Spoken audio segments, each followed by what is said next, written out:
Well, hello there. This is John Byrne, Poets and Quants. Welcome to Business Casual, our weekly podcast with my co-hosts Caroline Diarty Edwards and Maria Wick-Villa. We are going to talk about a brand new report on applicants to graduate business education programs from the Graduate Management Admission Council. GMAC, which is the administrator of the GMAT test, probably does the best research out there on application trends and admissions for people who are interested in getting a graduate degree in business, whether it be an MBA or a specialty master's degree. And this report is entitled The Great Rerouting of Global Business Talent. It was just issued. We've just written about it. The headline will tell you a lot. Trump effect, 40% of international candidates now are less likely to study in the U.S. That comes from data that they've gathered from people who intend to apply to a graduate management program within the next year or 2 years. And that data was collected before the world saw the videos of immigration officials in Minneapolis beating up people on the streets and killing two American citizens. So you can only imagine that this is only the beginning of the decline. And we've noted earlier that international applications are already plunging in this cycle, and that the processing delays on student visas and other things that occurred in the early days of the Trump administration led many schools to have problems bringing all of their international admits over in time to start last fall. And this report gives you basically good numbers about it. It says that in August of 2025, total new international enrollments across U.S. higher education fell by 19% year over year. But there's some really dramatic increases in that decline among students from India, for example, which we know is the single largest pipeline into most MBA programs. The drop in the U.S., 45% in enrollment from Indian applicants and prospective students. Declines are also recorded from China, South Korea, Iran, Syria, and Nigeria. China and Nigeria, incidentally, pretty significant suppliers of talent to U.S. business schools. And, that's pretty dramatic. And I can only imagine how it's going to be, a year from now, because obviously all this data is reflective of 2025. And when you're going to look at the real impact, it's going to really be hard felt. What this all means, of course, is what we've said before. Domestic applicants and those who want to shoulder whatever risk is involved in coming to the U.S. in particular, in the near future, you'll have greater odds of success because, frankly, there's going to be far fewer applicants to compete against. And all schools, no matter where they are on the totem pole of whatever ranking you look at, are going to have to dig deeper in their applicant pools to fill their classes. And I would suspect that some will actually decrease the size of their incoming classes this fall, probably. Maria, what do you make of this? I mean, it's shocking in terms of its magnitude, but it's not surprising that it's happening. I mean, the rhetoric has been loud and it has been aggressive, and it has also been paired with policy moves, uh, you know, problems getting student visas last summer, et cetera. And so it's not just about, the bark and the bite, right? It's not just that he's spewing this rhetoric, but not actually following through with it. Like, no, there are real risks, and I think we're seeing that play out, and I think it's just the tip of the iceberg. This report, I mean, once again, GMAC knocks it out of the park with some fascinating research. There's, your article covers a lot of it, and the report itself has so much interesting information in it. There's one chart that shows that actually in the months immediately after the the election of 2024, there was actually increased. There was more likely to pursue, or significantly more likely to pursue, education in the US for about a couple of months. And then after February of 2025, in March of 2025 was when all of a sudden we started seeing this really dramatic, it went from 30% of people either more or significantly more likely to pursue graduate education in the US to 8%. And then that also, of course, was mirrored with the, parallel now increasing lack of interest. So, I mean, it's America's loss is going to be other countries' gain. And so I think we're just going to have to hold on for a bumpy ride ahead. Yeah, the report does show, in fact, that there's increases in Western Europe and Asia. Also, big decreases in Canada, a really severe decrease in Canada, and we'll get into that as well.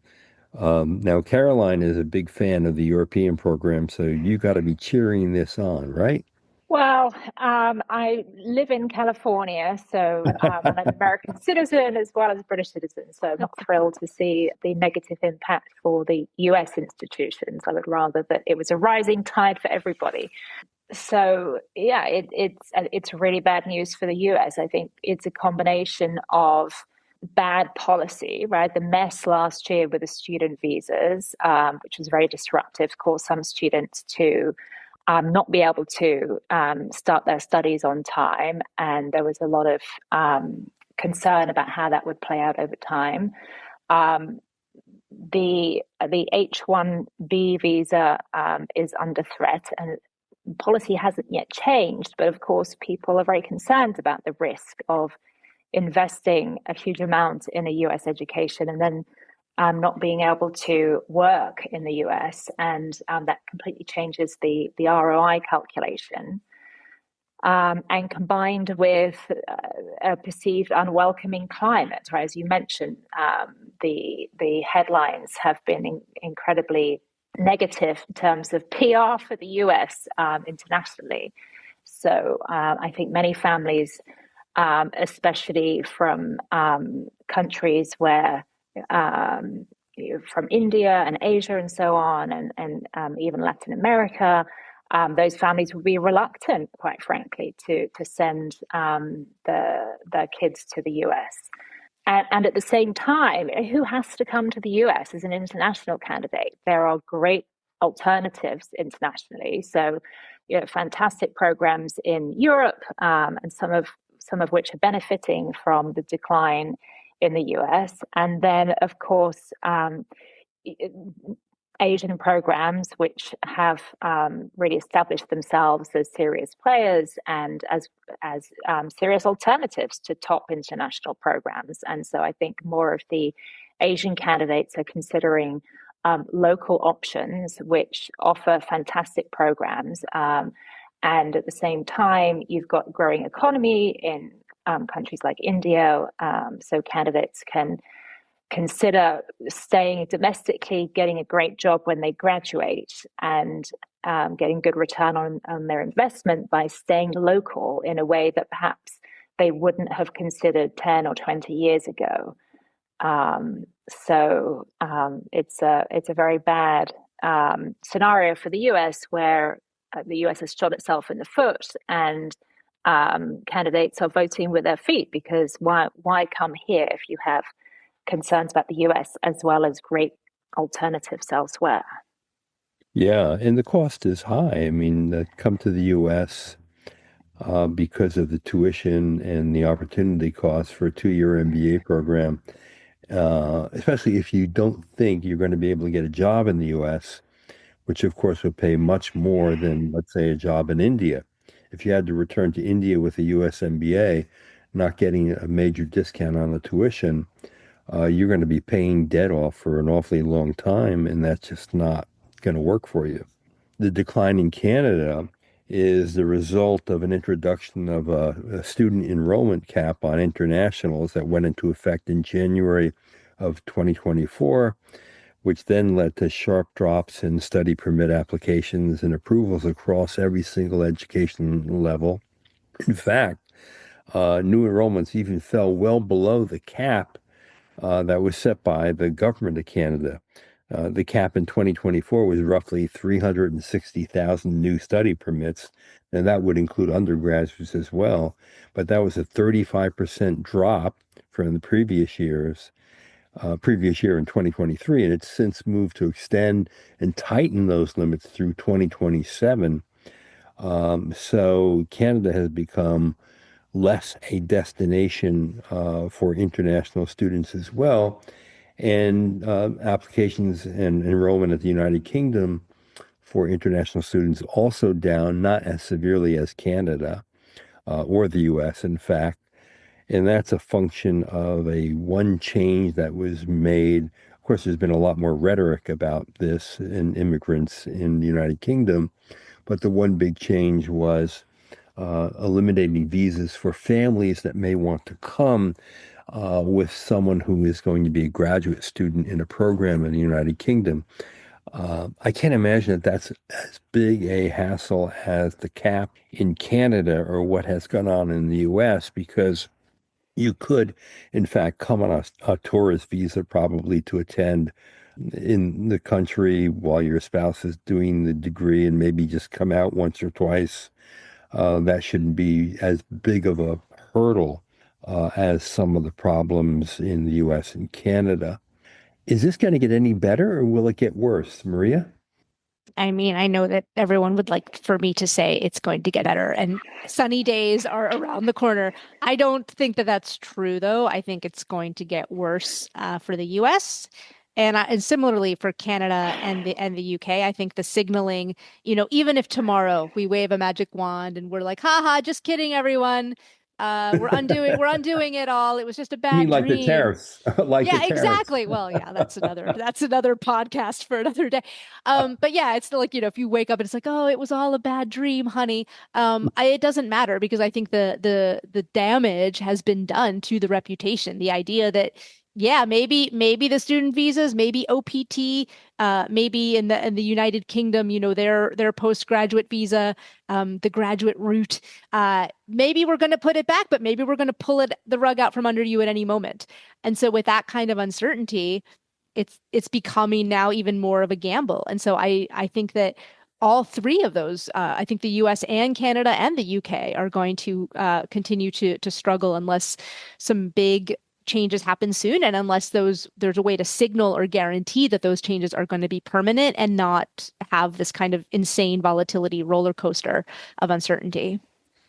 Yeah, and we've said this before, but it's worth saying again because it shows up in this report, the impact on yield. So I think a lot of people who already had their applications in process and applied and then were admitted actually decided not to come in the fall.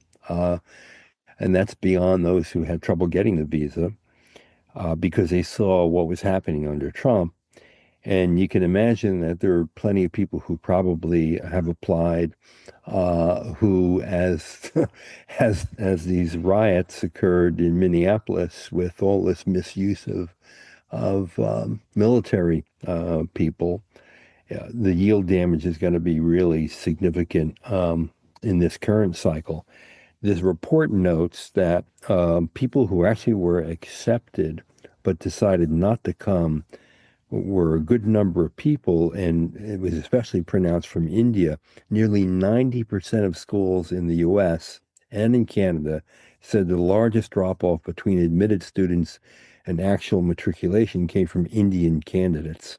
Almost 50% cited similar drop offs from China and Nigeria, sort of suggesting that visa friction is converting admits into no shows.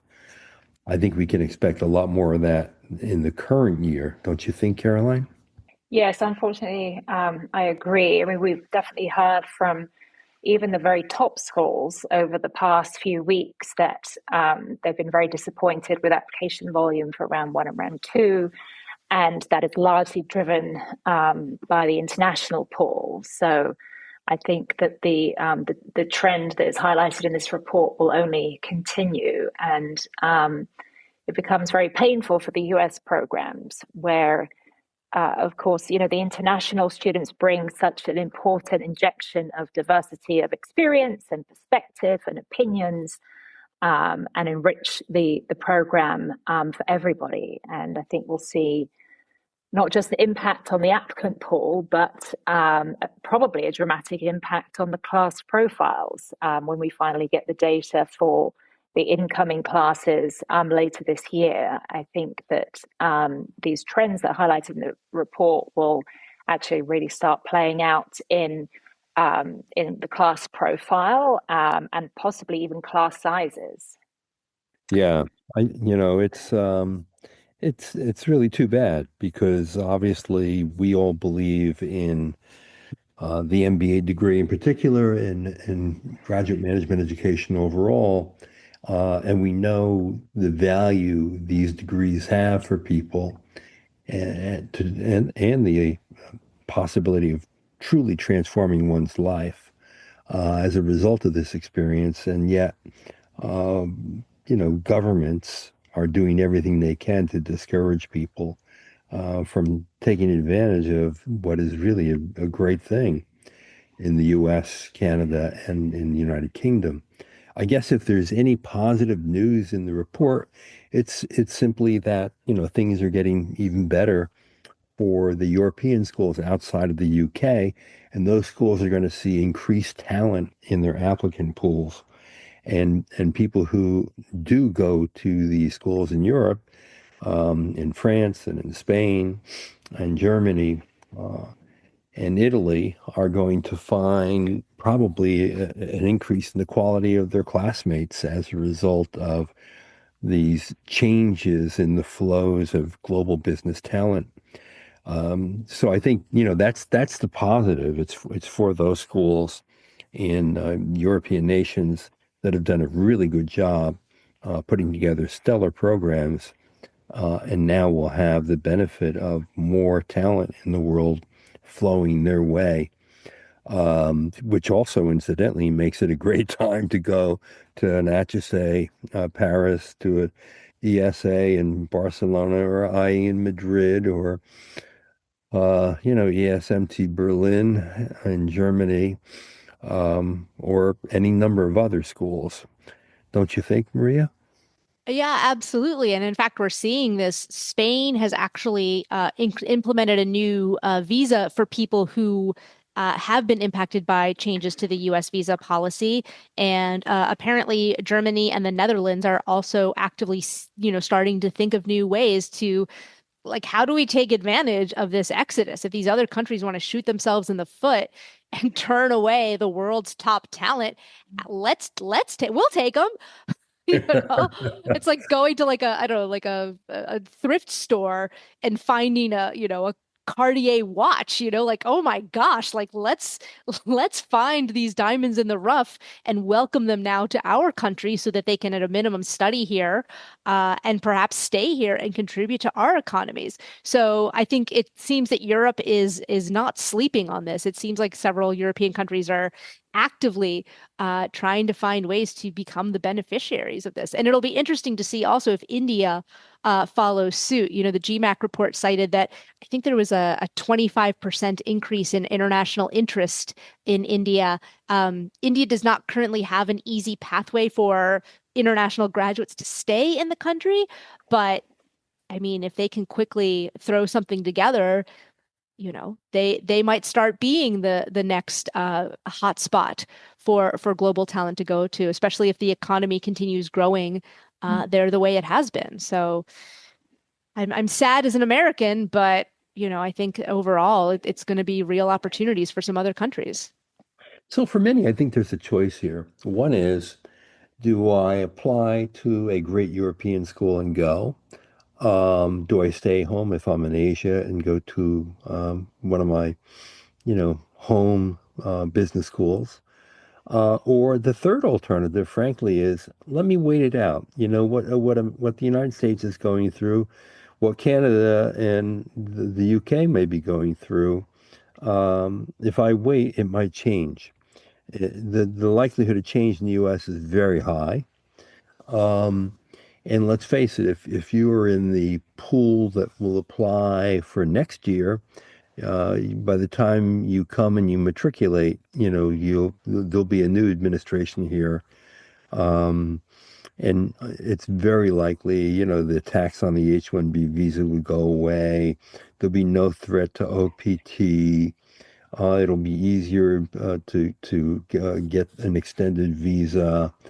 And if you wait even a little bit longer, easier to get a student visa and not have everything you've written on social media screened and scrutinized for anything that's anti-Trump that would give them a reason to say no, we don't want you here. Um, Caroline, what's your advice? Do you wait? Do you simply apply to another school that otherwise you would not have gone to? What do you do? Well, waiting isn't always the best strategy because for many candidates, there is a window when it's a really good time for them to head off to business school. And if they wait too long, then their chance of getting into a top program might actually diminish. And the return on investment might also diminish. So I'm not sure that waiting a year maybe, but waiting much longer than that is probably not the best plan. Um, and as you say, the timeline when you're contemplating business school is quite long, especially if you're thinking about doing a 2-year program, because the time it takes to prepare for the GMAT and do your applications and then get to campus, and it's a 2-year program. And so it's a several year, multi-year process. Now, the problem is, as you say, things may get better in the US, and hopefully they will, but there's no certainty, to be honest. And uncertainty is a deterrent because it's such a big investment to come to the US and embark on an MBA program unless you have financial aid and substantial scholarship support, which, of course, some candidates do get, but otherwise, it's $200,000 plus.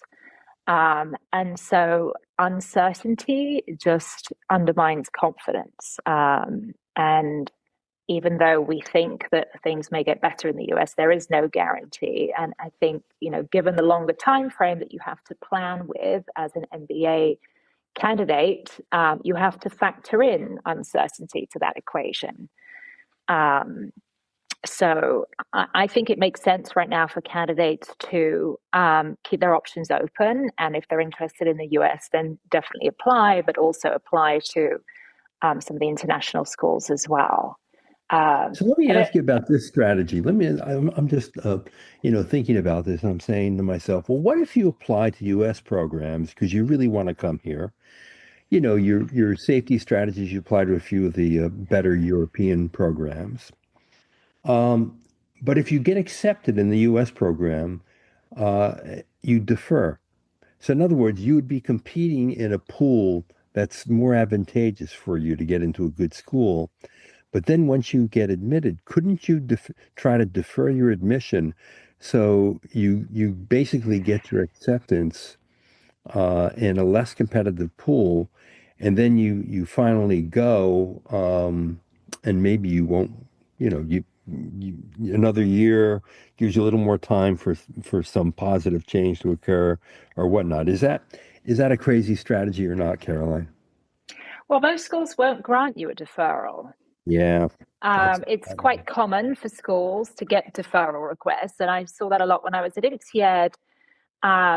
And that's partly because it's the very nature of MBA candidates to have great opportunities, right? So it would often be the case that people would come to us and say, I've just been offered a job I cannot refuse, or I've just had a fantastic promotion and my boss needs me to stay on. So I want to defer for a year. And that's just the nature of MBA candidates. They are young, successful people who have more than one opportunity, right? And so the attitude of schools is, well, you have to decide what is most important for you now. Yes, you may have to turn down that great job opportunity to come to business school, and you have to decide what is best for you in the medium to long term. So unless you've got some sort of medical crisis that means that you cannot attend, you're highly unlikely to get your deferral request granted. Now, I don't know whether that might change a little bit this year if schools are particularly desperate for international candidates. Maybe they might be more flexible than they would normally be. I don't know, but I don't think that you can count on that. Yeah. And that's especially true of the schools that we talk about all the time. And the schools that most candidates want to get into, we're talking about the most highly selective schools in the world. I imagine at a second tier school or something like that, it might be a lot easier to get a deferral than it would be from a Harvard, a Stanford, a Wharton, a Columbia, Kellogg, Chicago Booth, or MIT. That's just the nature of the beast. Um, so Maria, you're gonna say that my strategy idea is awful as well, right? Well, because Caroline is back this week and she is like a calming diplomatic influence, I am not going to say that it's a terrible idea. I will simply say that it may not be the most advised path forward because There I you agree go. with Caroline. I don't Now I you're the don't diplomat. Caroline, when you were gone, we took the gloves off, as so to speak. We got a little It's great. saltier. I love it. But but yeah, I normally schools don't grant deferrals because now you're just introducing even more lack of certainty. Now I need to not only worry about my incoming applicants for the upcoming season, but now like, okay, of the people I granted deferrals to, how many of them are actually going to show up? Is it 100%? Is it 0%? So I just, why would I don't know. Like Caroline said, I think, look, if you're super desperate and you're like, let's keep them on the back burner and hope for the best. But oh, it just introduces even more uncertainty into an admissions officer's life in terms of yield and that sort of stuff. So I don't think deferrals are I wouldn't count on one, put it that way. So there you have it. Either you put on a brave face and you apply anyway and assume the risk, or you take the option of applying to a great European program and go there, or maybe you wait 1 year and just see what happens. There may not be dramatic change in 1 year, but there probably will be some change. I mean, one of the big signals of change in the U.S., for example, is the midterm elections, which will occur in November, um, which could show a major shift in the House of Representatives toward the Democratic Party, which would effectively, really halt a lot of this craziness from going on, because it would give the House Democrats much more power to exercise oversight and investigation into the current administration. It wouldn't eliminate all the problems, but it would really hold up things and make this administration less able to cause any more havoc. And that would be a good sign because if that occurs, and most people expect it to occur, it would bode well for the next presidential election. But that's all the politics we want to talk about today. Mainly, it's how, international applicants are getting rerouted away from the US, away from Canada and the United Kingdom. So read the story. It's called Trump Effect. 40% of international candidates now less likely to study in the US than merely a year ago. This is John Byrne with Poets and Quants. Thanks for listening.